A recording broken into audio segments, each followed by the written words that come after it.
Pensa só numa consulta médica. Muitas vezes a gente encara quase como uma transação, né? Entra com um sintoma, sai com uma receita. Mas e se o elemento que mais cura não for o remédio, e sim a própria conversa? É justamente sobre isso que a gente vai mergulhar agora, explorando as ideias do livro Entrevista Clínica, de Francisco Borrell Carril. Vamos desvendar a ciência e a arte por trás de uma comunicação que realmente transforma a saúde. Olha, logo de cara, o autor começa com uma dedicatória muito poderosa. Ele não agradece aos casos fáceis, não. Ele agradece aos pacientes difíceis. Isso por si só já diz tudo sobre a perspectiva da obra. A medicina aqui não é vista como uma batalha, mas como um aprendizado constante com o ser humano. Então, essa é a grande pergunta que guia tudo. E a resposta não é só sobre ser simpático ou gentil, é sobre ter técnica, ter habilidade. Existe todo um conjunto de posturas e de ferramentas que podem mudar completamente o resultado de um encontro, tanto para quem está cuidando, quanto para quem está sendo cuidado. A maioria de nós acha que a consulta começa na hora que o paciente entra na sala, certo? Mas, segundo o autor, o trabalho mais importante acontece bem antes disso. Acontece dentro da cabeça do profissional de saúde. Pensa nisso aqui. O estado de espírito do profissional na primeira consulta do dia acaba criando um efeito dominó. Se o dia começa de forma reativa, com estresse, essa energia vai contaminando todas as outras interações. Sabe aquela profecia de hoje o dia vai ser péssimo? Ela acaba se realizando. O livro, então, mostra duas abordagens bem diferentes. O estilo reativo é meio que o padrão. Alguém chega na defensiva com hostilidade e a resposta automática é devolver na mesma moeda, o famoso olho por olho. Já o estilo proativo é uma escolha consciente. É o profissional quem decide qual vai ser o clima daquela sala. Mesmo diante da negatividade, a postura muda para certo, vamos ver como podemos ajudar. Essa simples mudança de atitude pode desarmar um conflito antes mesmo de ele começar.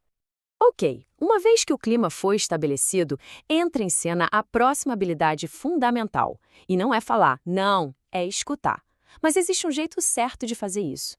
O autor chama isso de escuta semiológica, ou seja, não é só ouvir a queixa principal, estou com dor de cabeça, é interpretar os sinais, é perceber a hesitação na voz, a linguagem corporal, aquilo que não está sendo dito. A história de verdade muitas vezes está nas entrelinhas. E uma ferramenta muito poderosa para essa escuta mais profunda é a técnica de espelhar. Não se trata de imitar, mas de corresponder.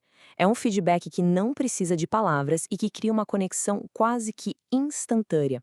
Quando um paciente descreve uma dor e vê um sinal de preocupação genuína no rosto do médico, a mensagem é clara: estou sendo levado a sério. Alguém aqui entende o que estou sentindo. Bom, com essa conexão já estabelecida, o próximo passo é investigar um pouco mais a fundo. Sabe por quê? Porque o motivo que leva alguém a uma consulta nem sempre é aquele que parece ser.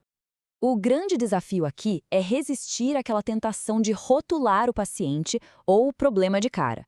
O clínico que é realmente eficaz mantém a mente aberta, sabe? Uma certa curiosidade. A pessoa fala que veio por causa de uma tosse, mas será que é só isso mesmo? Trabalhar com essa dúvida é a chave para descobrir qual é a necessidade real por trás da queixa. E olha só que interessante, os motivos reais podem ser surpreendentes e às vezes não tem nada de médico neles. Alguém pode estar lá só para poder desabafar sobre um problema, ou para validar um medo que apareceu depois de ver uma notícia, ou simplesmente porque se sentiu só e precisava de um contato humano de confiança. Reconhecer essas outras possibilidades é fundamental.